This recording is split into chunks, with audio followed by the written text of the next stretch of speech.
So hello everyone, welcome back to another video. তো শাকিব খানের তাণ্ডব সিনেমার ভিউজ কতটা জেনারেট করতে পারলো ফোরকাস্টে, তো সেই বিষয়বস্তু নিয়ে তোমাদের সাথে আজ আপডেট শেয়ার করব।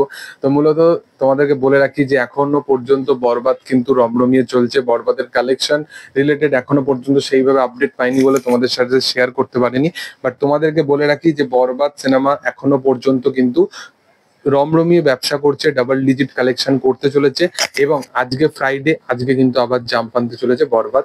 এবং আজকে, আগামীকাল এবং রবিবার, এই 3টে দিন কিন্তু একটা ভালো নাম্বার আবার কিন্তু বরবাদ দেখতে চলেছে এবং কালেকশন করতে চলেছে।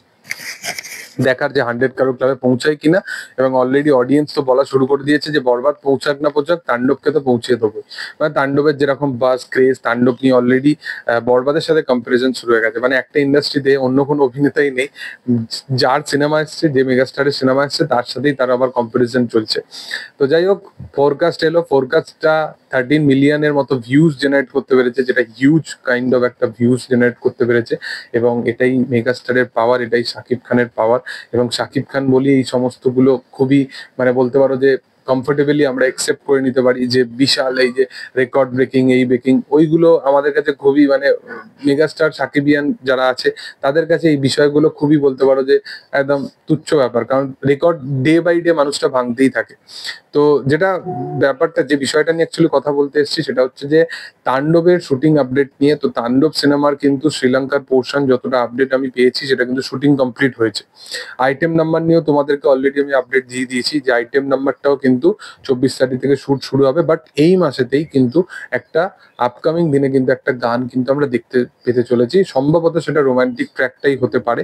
এবং তাণ্ডবের কিন্তু ডাবিং পোর্শন নিয়ে কিন্তু এবার কিন্তু কাজ চলছে। এবং পোস্ট প্রোডাকশনের একটা কিন্তু টাইম, কারণ দেখো রায়ান রাফি এমন একজন, সে কিন্তু প্রি প্রোডাকশনের উপরও অনেক দিন ধরে সিনেমাটার উপর কাজ করেছিল। এবার কিন্তু পোস্ট প্রোডাকশনের উপরও কিন্তু তাকে কাজ করতে হবে। এবং কমার্শিয়াল কাজের ক্ষেত্রে পোস্ট প্রোডাকশন কাজের কিন্তু প্রচন্ড একটা জরুরি হয়ে দাঁড়ায়। তো সেই কারণবশত তাকে কিন্তু সেই কাজটা করতে হবে। এবং সেই কারণে তারপরে একটা লং টাইমও তার লাগবে, যেখানে তারা প্রমোশনাল অ্যাক্টিভিটি এই সমস্ত কিছু করবে।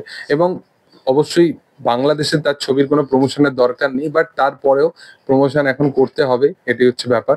বরবাদ যেরকম ভাবে একটা নর্মাল, বরবাদ তো সেইভাবে শাকিব খান প্রমোটও করেনি, জাস্ট মেহেদী হাসান হৃদয় এবং প্রডিউসার যিনি ছিলেন তারাই জাস্ট জায়গায় জায়গায় গিয়ে, মিডিয়ার কাছে গিয়ে তারা ইন্টারভিউ, এই সমস্ত কিছু পডকাস্ট, এই সমস্ত কিছু তারা অ্যাটেন্ড করেছিলেন। বাট শাকিব খানকে আমরা বরবাদের সময় কোনো রকম ভাবে দেখিনি। সে জানে যে তার সিনেমা চলবে এবং সে পরের সিনেমাতে যোগদান দিয়ে দেয়। এবং যখন বরবাদ সিনেমার কালেকশন নিয়ে, এই সমস্ত কিছু নিয়ে মাতামাতি হচ্ছিল, তখন সে তাণ্ডবের শুটিং করছিল। এটাই হচ্ছে পার্থক্য।